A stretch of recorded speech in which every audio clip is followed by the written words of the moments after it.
உலக தமிழ் ரசிகர்கள் அத்தனை பேருக்கும் என்னுடைய பணிவான வணக்கம். நான் செந்தில்குமார். இந்த பதிவு நான் பார்க்க போகிறது, நான் உங்களுக்கு ரொம்ப நாளாக என்னுடைய பழைய சேனலில் சொல்லிக்கிட்டே இருந்தேன். ஸ்டாலின் அவர்களுடைய ஆட்சியை கலைக்கிறதுக்கு, அதுவும் கரெக்டாக 356 பிரிவை பயன்படுத்தி கலைச்சிருவாங்க அப்படின்னு அவங்களுக்கு பல முறை நான் எச்சரிக்கை கொடுத்துருக்கேன்.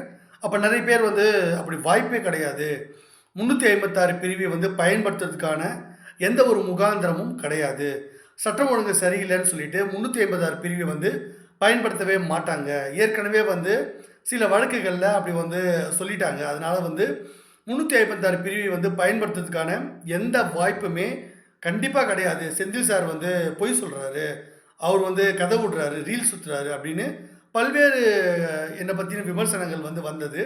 நிறைய பேருக்கு நான் சொல்கிற விஷயம் புரியவே இல்லை. ஆனால் நான் சொன்னது எவ்வளோ துல்லியமாக நிறைவேறிருக்குன்றத இன்றைக்கு இந்த மணிப்பூர் அந்த மாநிலத்தில் இப்படி முதல்ல முன்னோட்டமாக மோடி செய்வார், அதற்கு பிறகு தான் தமிழ்நாட்டில் இந்த விஷயம் நடக்கும் நான் முன்னாடியே சொல்லியிருந்தேன். அதே மாதிரி மணிப்பூரில் நடந்த அந்த சட்டம் ஒழுங்கு பிரச்சனைக்காக அந்த மாநில முதலமைச்சர் தார்மீக பொறுப்பேற்று மோடி அவர்களுடைய அறிவுறுத்தலின்படி அவர் ராஜினாமா பண்ணிட்டார் தன்னுடைய முதலமைச்சர் பதவியை. இதனால் அங்கே குடியரசுத் தலைவர் ஆட்சி அமுல்படுத்திட்டாங்க. 356 பிரிவை பயன்படுத்தி தான் அந்த ஆட்சியை கலைச்சிருக்காங்க அப்படின்றத நீங்கள் புரிஞ்சுக்கணும். ஓகேவா?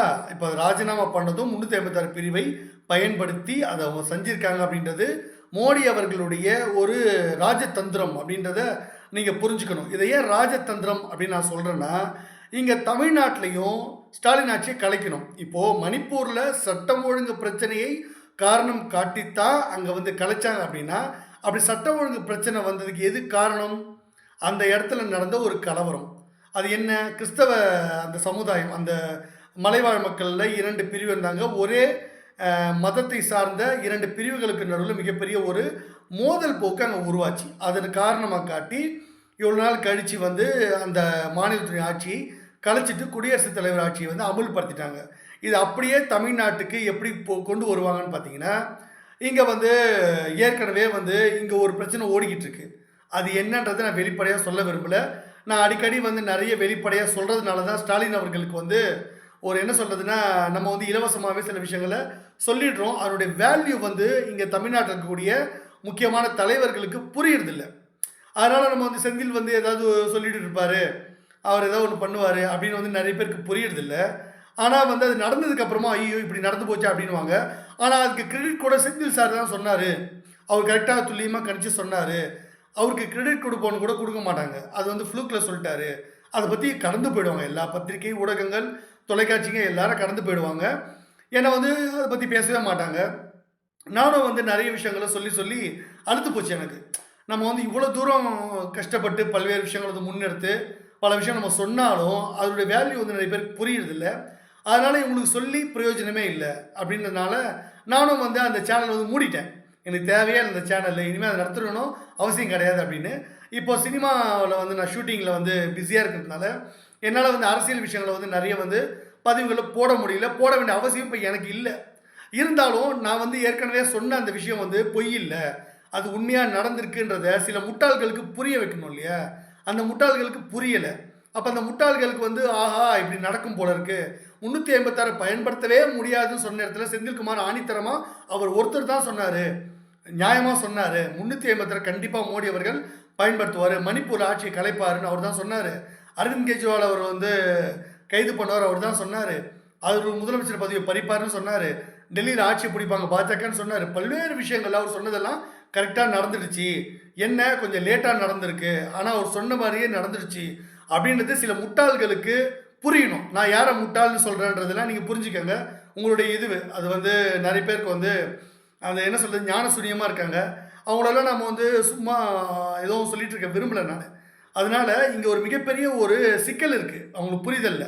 நம்ம எவ்வளோ பெரிய விஷயத்த சொன்னாலும் அதோட வேல்யூ தெரியாமல் கோட்டை விட்டுடுறாங்க. அப்புறம் கடைசி நேரத்தில் நம்ம காப்பாற்றுனா எங்கே போய் காப்பாற்றுறது? என்னால் முடியும், இருந்தாலும் ஏன் முன்கூட்டியே என்னை நான் சொல்கிறது கேட்க மாட்டேன்றீங்க? அதுதான் எனக்கு இருக்க வருத்தம். கோவம் இல்லை, அது வருத்தம். அதனால் இவங்களுக்கு சொல்லியும் பிரயோஜனம் இல்லை. இவங்கள மாதிரி ஆட்களுக்கு எதுக்காக நம்ம சொல்லணும் அப்படின்னு ஒரு விரக்தி ஏற்படுறதுனால தான் அந்த சேனலை நான் க்ளோஸ் பண்ணிட்டேன். எதுக்கு நம்ம சும்மா வெட்டியாக சொல்லிக்கிட்டு, நமக்கு நிறைய வேலை இருக்குது, அந்த வேலையை போய் பார்ப்போம், இவங்களுக்கெல்லாம் சொல்லி புரியணும் அவசியம் இல்லை அப்படின்னு நான் விட்டுட்டேன். இப்போ தமிழ்நாட்டிலையும் இதே மாதிரி 356 பிரிவை விரைவில் பயன்படுத்துவாங்க. அதற்கான ஏற்பாடு ரொம்ப அழகாக நடக்குது. அதற்கான வியூகங்கள் அமைக்கப்பட்டாச்சு. ராஜதந்திர நடவடிக்கையின் மூலமாக மோடி அவர்கள் கண்டிப்பாக தமிழ்நாட்டில் திமுகன்ற கட்சியை, அந்த ஆட்சி திமுக கட்சியின் தலைமையிலான ஸ்டாலின் ஆட்சியை கலைக்கிற நேரம் நெருக்கிடுச்சு அப்படின்றது ஸ்டாலின் அவர்களுக்கு புரியுதா? அவங்க திமுககாரங்களுக்கு புரியுதா? அவங்களுடைய ஆதரவாளர்களுக்கு புரியுதா? இங்கே எப்படி நடக்க போகுது, என்ன நடக்க போகுது, எப்படி எதை காரணம் காட்டி மோடி அவர்கள் எப்படிலாம் பண்ண போகிறாங்க, ஆளுநர் என்ன செய்ய போகிறாரு, இதையெல்லாம் நீங்கள் பொறுமையாக யோசிச்சு பாருங்கள். நான் ஏற்கனவே என்னுடைய பழைய சேனலில் சொல்லிட்டேன். அந்த சேனலில் வந்து இப்போ நீங்கள் பார்க்க முடியாது. நான் அதை பிளாக் பண்ணி வச்சுருக்கேன். அதனால் அந்த சேனலில் வந்து இப்போ நீங்கள் வந்து தரவுகளை தேடவே முடியாது. அப்போது இனிமேல் உங்களுக்கு எதாவது தேவைன்னா நானாக வந்து ஏதாவது உங்களுக்கு சொன்னால் தான் புரியும். ஆனால் உங்களுக்கு வந்து பக்கத்தில் நிறைய முட்டாள் கூட்டத்தெல்லாம் வச்சுருக்கீங்க. யாராச்சும் ஒரு புத்திசாலித்தனமாக சொன்னால் உங்களுக்கு தான் பிடிக்க மாட்டேங்குது. முட்டாள்கள், முட்டாள்கள் அந்த கூட்டங்களை பக்கத்தில் வச்சுக்கிட்டு அவனுங்க சொல்கிறத தான் கேட்குறீங்க. நான் சொல்கிறத கேட்க மாட்டேன்றீங்க. அப்போ உங்களுக்காக நான் எதுக்காக பேசணும்? உங்களை எதுக்கு நான் காப்பாற்றணும்? எப்படி நடக்குதோ போங்க, என்ன நடக்குதோ போங்க. நான் வேடிக்கை பார்த்துட்ருக்கேன். அதனால் வந்து உங்களுக்கு என்ன தோணுதோ நீங்கள் செஞ்சுக்கோங்க.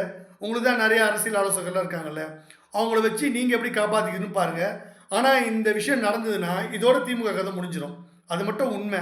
அதுக்கப்புறம் ஸ்டாலின் அவர்கள் தலைகீழ்னு தண்ணி குடித்தாலும் ஒன்றும் நடக்க போகிறதில்ல. பாருங்கள் என்ன நடக்குதுன்னு பொறுத்திருந்து பாருங்கள். நான் சொன்னதெல்லாம் நடந்துச்சு. டெல்லியிலையும் பாஜக ஆட்சிக்கு வந்தாச்சு. அரவிந்த் கெஜ்ரிவால் ஒன்றும் இல்லாமல் போயிட்டார். மணிப்பூரில் 356 பயன்படுத்தி ஆட்சி கலைச்சி வந்துட்டாங்க. தமிழ்நாட்டை கலைக்கிறதுக்கு எவ்வளோ நேரம் ஆகும்? நான் சொல்லிக்கிட்டே இருந்தேன்ல, இப்போவாவது புரிஞ்சுக்கங்க. உங்களுடைய அறியாமையிலேருந்து நீங்கள் வெளியே வாங்க அப்படின்றது தான் என்னுடைய தாழ்மையான விஷயமா இருக்குது. இதை பற்றி உங்களுக்கு பிடிச்சிருந்த சேனல் லைக் பண்ணுங்கள், ஷேர் பண்ணுங்கள், சப்ஸ்கிரைப் பண்ணுங்கள். தேங்க்யூ. அஞ்சய்.